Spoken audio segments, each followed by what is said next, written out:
Hello, I'm Toycat and welcome back to another video. I was recently telling a story about my worst death I've ever had in Minecraft, and it got me thinking, perhaps bizarrely so, what's the worst death anyone's ever had in Minecraft? So I took a bunch of common Minecraft deaths and I decided to stack rank them by how bad they are, and today I have the 5 worst ways to die in Minecraft. So hopefully you will enjoy the video. If you do, please do like it and let me know, because it helps out the channel a lot, and let's maybe do like these slightly different ideas for videos. Anyway, yeah, let's get straight into it, shall we? With the 5th worst way to die, which is actually a really common one. It's the reason so many people say that they only play peaceful now, or only play creative, because it's to do with one of the most annoying, one of the most perhaps frustrating mobs in the game, and that is of course the creeper. So the first time you see the creeper, you might think, oh, I'll go up to him for a hug, and then you'll realize he's dangerous, and from then on, you know to avoid him. But the problem isn't knowing to avoid the creeper, the problem is that the creeper needs to know to avoid you. Maybe the creeper needs to keep his distance from you, because the thing about the creeper is they can survive during the daytime, so you can be walking around at day, and if you're not doing a constant 360-degree scan of your area, then you're not going to spot that there's going to be a dangerous thing behind you. So you're walking around, and you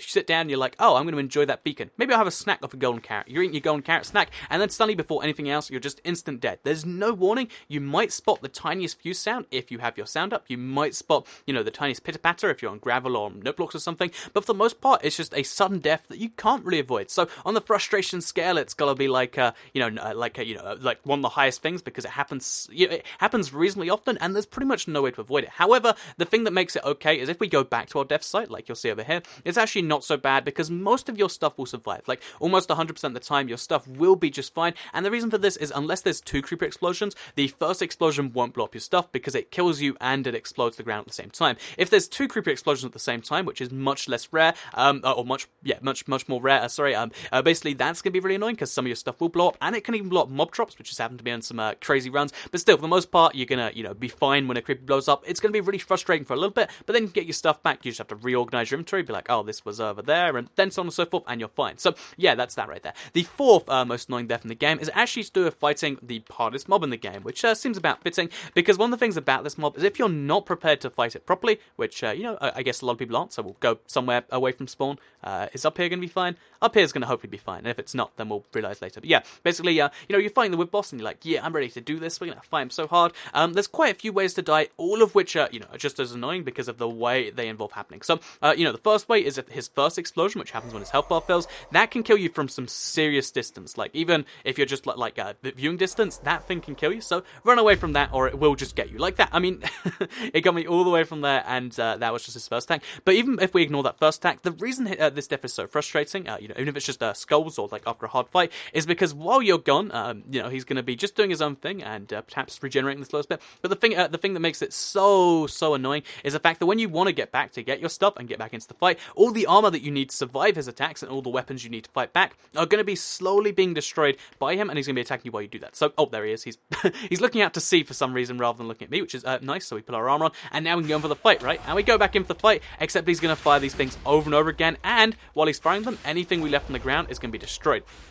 So yeah, the thing about the whip boss is frustration scale isn't quite so high, because you kind of expect it, it's coming, but the thing is, a lot of your stuff can be destroyed. You can have your favorite pickaxe die this way, and the thing is, the longer you spend doing it, the more you die, the more likely you are to die more, which means the more likely you are to have more and more stuff vanish, and yeah, dying to the whip boss is a pretty, annoying death, because, if the worse you do it, and the closer he gets to spawn, the more chance he has of destroying your stuff, and of course, on top of that, there's your stuff slowly going missing as you slowly get more and more frustrated. So yeah, it might happen once, it might happen twice, or it might not happen at all, but wither deaths are the worst deaths as far as fighting mobs go. But, there are other deaths that aren't from fighting mobs, and the 3rd worst death in the game, so let's say we've got... Yeah, we've got a bunch of different tools with us, let's just say 7 diamond pickaxes, or is that 7? Yeah, that's 7 diamond pickaxes on us.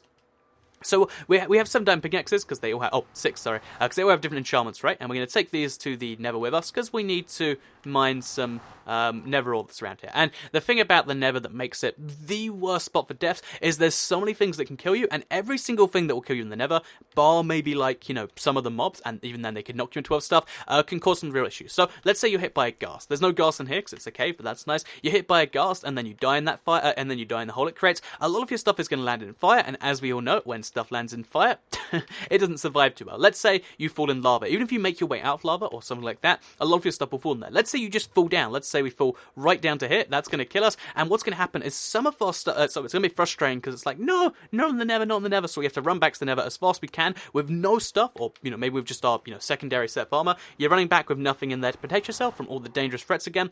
But what makes it worse is if we can somehow get back where we were, we're like, okay, let's not jump in there again. Let's slowly make a pathway down, which we'll just simulate with flying for now. As you can see right here, most of your stuff's not going to survive. So we had a full inventory full of diamond tools. Only 4 of the 9 survived, and that was with just a little bit of lava off the side there. You can imagine with a whole pit full of fire and lava and stuff, nothing's going to survive. So yeah, the same's going to be true for dying from the ghast. Also, he's literally just sinking in the lava there. That's kind of interesting. But yeah, if we die in the fire here, for instance, a lot of our stuff's going to fall in that. If you die to the ghast fireball, it's the same. Even if you just get knocked off something, there's so much lava and fire in the Nether that some of your stuff is going to go missing. So frustration factor is super, super high, and a lot of your stuff will go missing. In this case, more than half of our diamond pickaxes, and that's a lot of time and effort just instantly gone because of an annoying Nether death. So yeah, in case you don't like losing all your stuff, I think the Nether is a place you gotta be extra careful with. Maybe bring some fire resistance potions, some armor, or just try and avoid taking as much good stuff with you. I'd recommend that one for the most part. But yeah, that's the Nether death. Let's let a ghast kill us now. You can do it, it's fine.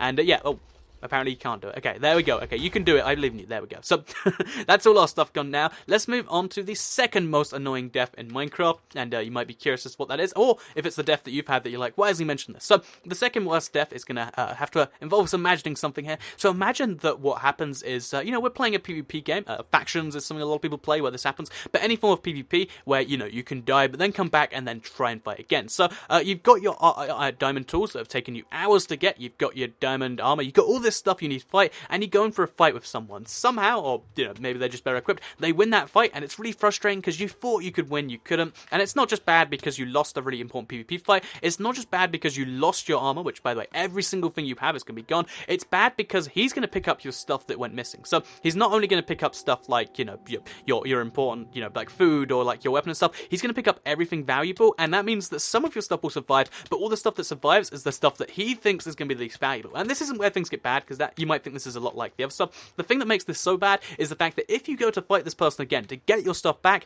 they're going to be using your stuff against you and to kill you and get your new stuff. And it's basically one of these things that just gets worse and worse and worse, because every time he kills you, he takes more of your stuff, which makes it easier for him to kill him. And yeah, it's frustrating on a whole nother level when this happens over and over again, but it's also terrible because not only do you lose a lot of your stuff, a lot of that stuff is used to fight you, and that is just a terrible feeling, right? But what is a death worse than having your stuff used against you to kill you? I think that's something that will involve us going not just to the Nether, or well, not just the Nether, of course, but involves us going to the end. So again, you might recognize this seed from a Seed Sunday. Basically, if we fly down to here, because I don't think we can survive that fall normally, and we go into the end, let's say we're fighting the Ender Dragon in some capacity, or we're here for Enderman farms, or we're just mining around doing some ridiculous, and then suddenly we mine down and we realize that, oh, this is the edge. So let's say we thought this wasn't the edge, and we're like, we'll mine down, and then suddenly, oh, we've fallen into the void. So what's so bad about falling off the end that makes it a terrible death? So there's quite a few things that are terrible about falling into the end, and I'm sure a lot of them are obvious to you. But first of all, you were probably doing something important. It sucks to die that way. But that frustration factor alone isn't the important thing. The biggest frustrating thing is that no matter what you had, no matter how much you had, no matter how you fell off into the end, what's going to happen is everything that you had on you is going to be gone forever. It's not just probably gone forever, probably fell in lava, some of it might survive. It's all definitely all gone forever. There's no way to get this. Even if you can somehow survive the fall, which you can, by the way, with invisibility. Even if you somehow survive the fall down there, and you're like, I'm going to go after you stuff, you're not going to be able to catch it. It's going to be falling at the same rate as you, and you're never going to hit it. The end goes on infinitely downwards, and it means you'll never catch up your stuff. So yeah, if you fall off the end and die, which you will, because that's how it works, everything that you had on you at all is just instantly gone, and there's nothing you can do about it. And obviously, there's the frustrating factor if you're probably trying to kill the End Dragon, and I think for me, this has to be the worst death in the game. I mean, it's one thing knowing that someone else is using your stuff and knowing that you might get it back if you're lucky, but knowing that there's no way for the game to give it back, even if you tried your hardest and you believed and you had a miracle, that hurts me personally, and I think that's why it's the worst death in the game. So the same is true for falling in the void, regular Minecraft, but that's not something you can do in survival. And yeah, those are the 5 worst deaths you can have in survival in Minecraft. Let me know what you thought of the video. Like I said, it's a very bizarre idea that I just kind of came up with, and I was like, I would really like to do that. If you like these sort of bizarre ones, let me know with a like on the video, share if you really liked it, and subscribe if you're new around here. I make videos like this every single day on my channel, and if subscribed, you'll see them daily on your homepage. Thank you all very much for watching, and I'll see you all in the next video. Goodbye.